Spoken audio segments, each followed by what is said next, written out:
प्रकृति किसी को बराबर नहीं करता। नहीं, प्रकृति के संचित है कि किसी को कम बेसी नहीं करता, चाहे आप पापी क्यों न हो। हाँ, माने को पापी खातिर सूरज कम हो गए, एगो धर्मी खातिर बेसी हो गई है। माने को पापी खातिर हवा ना चली, एगो धर्मी खातिर हवा बही। प्रकृति किसी को बराबर नहीं करता, आपका कर्तव्य जाने। हम बूढ़ा केकरा कहले शंकर जी कि जौन पर ढारा तर तोने लिखे जो इस शंकर जी को हास उड़ावता रह हमारा के मैं खटा के कितना फालतू बोलले मुखिया जी, बाप रे बाप, कपार में दर्द हो गई हम। कितना फालतू बोलले। अरे भाई कहत अरे हटा के कि बूढ़ा हमारा सुना, तू शंकर जी के लिंग पर ढारा, चाहे का कहिए चाहे कुछ करो। अच्छा सुनो,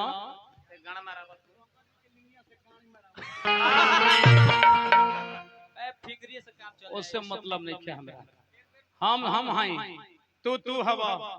अरे महाराज, गुलामी की जिंदगी से आजादी का मौत बेहतर होता है। नहीं, गुलामी की जिंदगी से आजादी का मौत बेहतर होता है।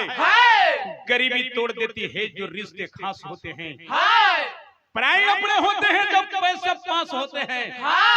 हर यार वफादार नहीं होता मुखिया जी, नहीं। हर पत्थर चमकदार नहीं होता, नहीं। ओझा बाबा, वन में कितने फूल खिले होते हैं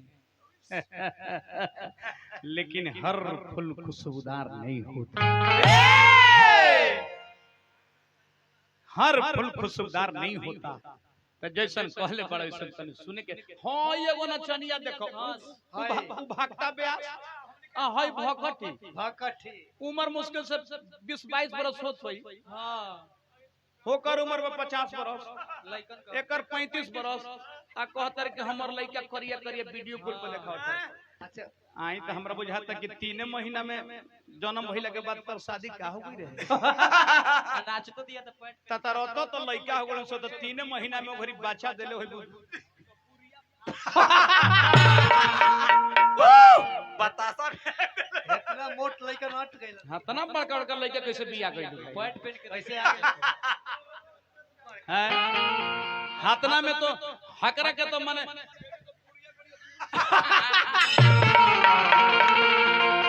लगभग सिकंदर खुलल है। लेकिन विषय वस्तु के धैले चल जावा, जिनकर व्यवस्था करतन मुखिया जी। हां, हम निमन के निमन है, बाउर के बाउर है। हां, खड़ा हो तो ऐसे कहे के बात बा क्या हमने के माता जी के श्राद्ध में उपस्थित बनी जा। श्राद्ध क्या है? क्या है श्राद्ध? किसे कहते हैं? किसे श्राद्ध क्यों किया जाता है? क्यों श्राद्ध पृथ्वी पर किसने शुरुआत किया? किसने? श्राद्ध करने से फायदा क्या है? क्या है? काहे हम खर्चा करेंगे? ये कुल ना बतौला ना, ये कुल ना जानता रे।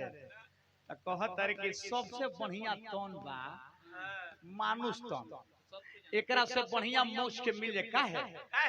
एगो मानस से मोक्ष मिलेला। आ जटाई की ढेर विद्वान बलबा, जटाई की कुछ मनुष्य रहल ह, परम पद के ना पा गइले। देखो हां, आगे के लूर सिखाइते त कभी सिखाई थी। अरे राम हो राम। है महाराज, गीता के अनुसार न आत्मा जन्म लेती है न आत्मा मरती है। आत्मा सिर्फ वस्त्र बदल देती है। आत्मा अजर है, आत्मा अमर है, आत्मा विनाशी है। आत्मा के कबो नाश ना होला ना। यही से हमरा कहे पड़ो।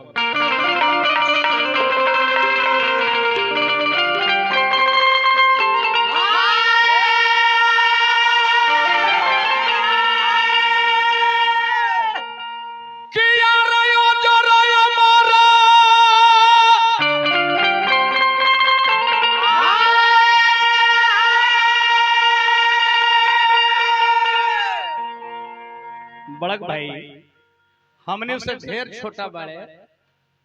हाँ, हम इनका गा के निकलने वाले व्यास बनले माने आवाज लगावत तर तो बुझाता ना कि टरक पर से खलिया डराम भी गाता। अभी देखल लड़कोर बनी जा हमनी के कतना तर बाबू जी से तनी में उम्र में कम हो, कम 4-5 बरस। कमलवा से आ तू आवाज लगाओ तर तो बुझा तर के गाड़िए फाट जाता है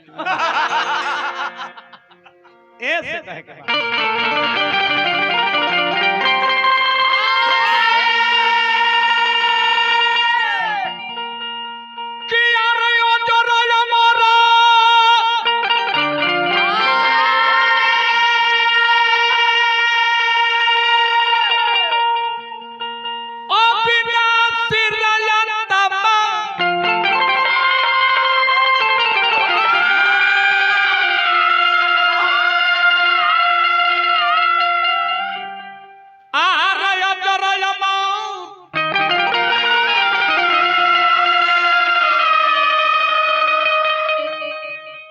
अविनाशी रजतमा चटक से खाली हो कि यातमा अजरा यमरा अविना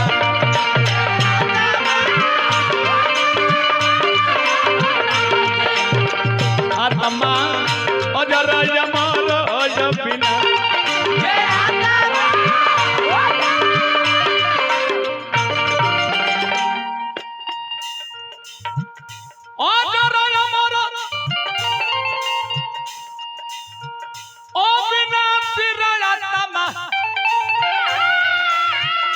बचा हो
भाई हमारे सुरेंद्र यादव जी बड़ी बड़ी रुपए के पुरस्कार देने हार्दिक हार्दिक प्रणाम बाबूढ़ा। एक दिन हम मर जाएंगे। मुखिया जी हर मृत्यु आपकी मृत्यु की खबर लाती है माता जी मरल बड़ी आइल बनी जानू हर मृत्यु आपकी मृत्यु की खबर देती है। आपको भी ऐसा होगा हम मर जाए बूढ़ा ते मर जाइबो काहे के फालतू गौ नहीं गाओ तरह पैसा कमा के ले जाता तो मेहरारू साथ दे दी का मेहरारू बाल बच्चा कमा तरह हम हो जाता नहीं तो मेहरारू के देता नहीं माने हमर मेहरारू फालतू बोलन तो साथ दे दी नेकी बदी गइला के बाद गवाला यही ना मेहरारू कह के हमर मरद कइले मर गइले तो साथ कहां ले दी त दुआरी तक ले दी रोई के कही के हमर मरद के रंथी कहां ले गई आ ओइजे से घर में ढुक जाए यही न कही कि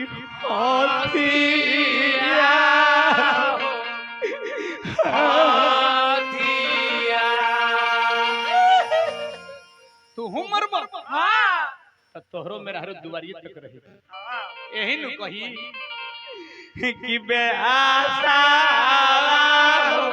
लीलगाड़ा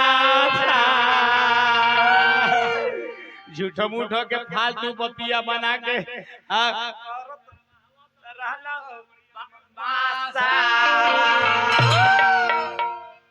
तुम परिवार और श्मशान तक साथ देगा अगर बेटा है तो मुंह में अग्निदान तक साथ देगा इस शरीर भी किसी को साथ नहीं देगा बंदे छोड़ दो धंधे गंदे इस शरीर भी किसी को साथ नहीं देगा श्मशान में राख के ढेर बन के रह जाएगा। इसलिए कहना है क्या अनधन धरती चोंगा तनी कम कर भैया हम ही करदा चोंगा कम करो अनधन धरती आर माल खजाना सब बन गई है बासी रे आत्मा सब बन गई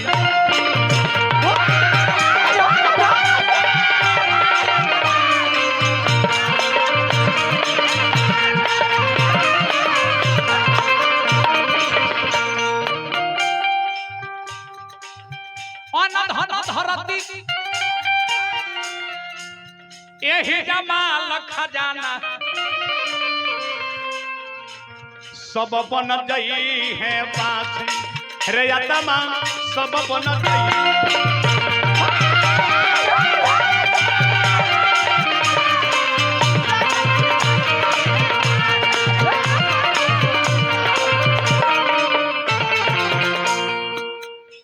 जन माता जी चल गई अन धन धरती कुछ गई का संग बेटा पुतो केहू के साथ दलस कोई किसी का साथ नहीं देता मुखिया जी एगो डाना भी काट लिए जाएंगे आपके तब तक दुनिया में ना केहू रह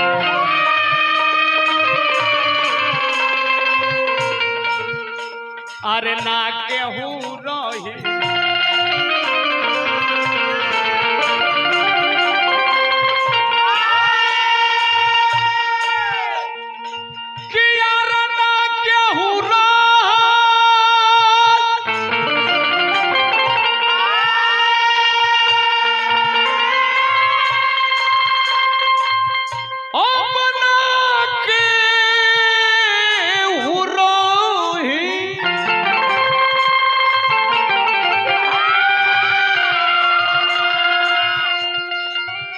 इतना स्केल में टान के काले बनाओ ताकि महल्ला लगा पीछे मैं पियर का बीच राजा चोर तनया सिर या तमा अजरो यो मर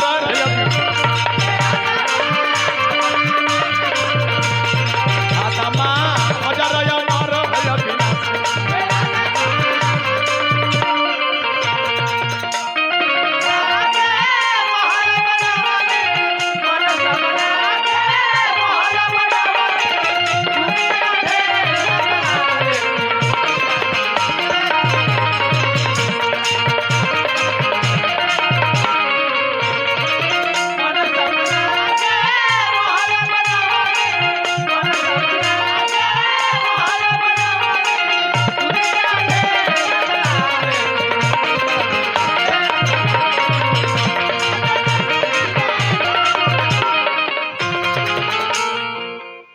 जी किसी ने खूब लिखा है क्या बख्श देता है खुदा उनको जिनकी किस्मत खराब होती है ओ हरगिज नहीं बख्श जाते जिनकी नीयत खराब होती है न मेरा एक होगा यार होगा न तेरा लाख होगा होगा न तारीफ तेरी होगी न मजाक मेरा होगा होगा साहे शरीर पर गरूर मत कर तेरा भी राख होगा होगा मेरा भी राख होगा होगा जिंदगी भर ब्रांडेड करने वाले याद रख कफन का कोई ब्रांड नहीं होता नहीं कोई रोक कर दिल बहलाता है कोई हंस कर दर्द छुपाता है क्या करमात है कुदरत का जिंदा इंसान पानी में डूब जाता है मुर्दे तैर कर दिखाता है मौत को देखा तो नहीं शायद बड़ी खूबसूरत होगी कम वक्त जो भी उससे मिलता है तो जीना छोड़ देता है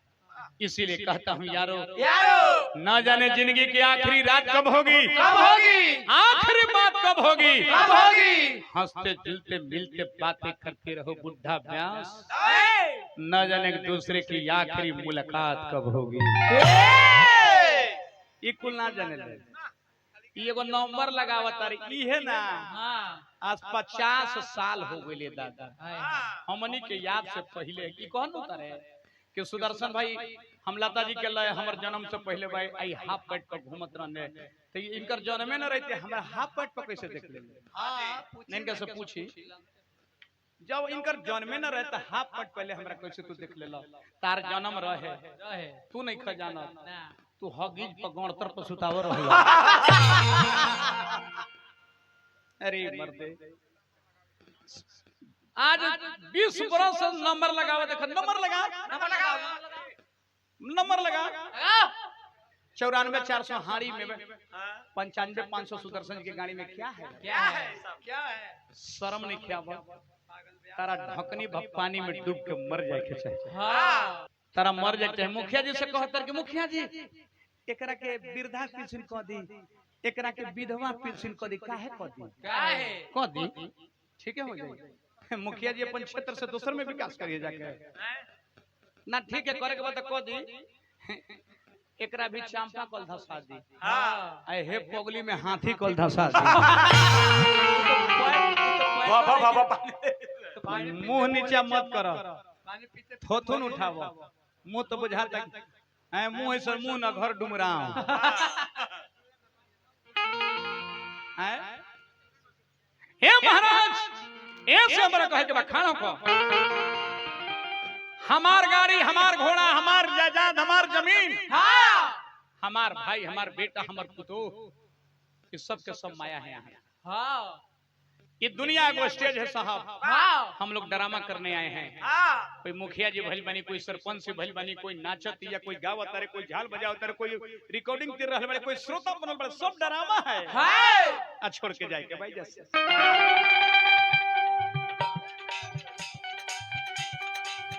माया का दुनिया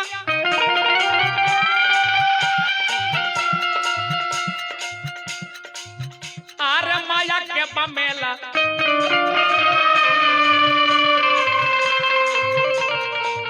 एकर में करे के बा खेला ए मुखिया जी एकर में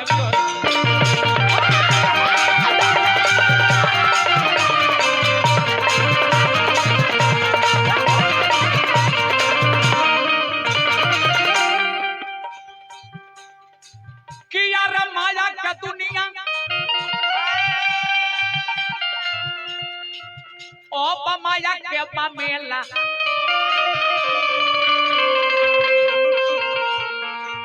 एकर में करे के बा खेला ए भाई जी एकर में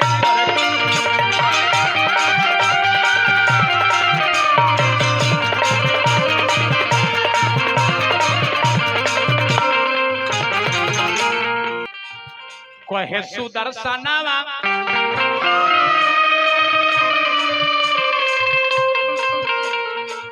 गुमान का है कोइलो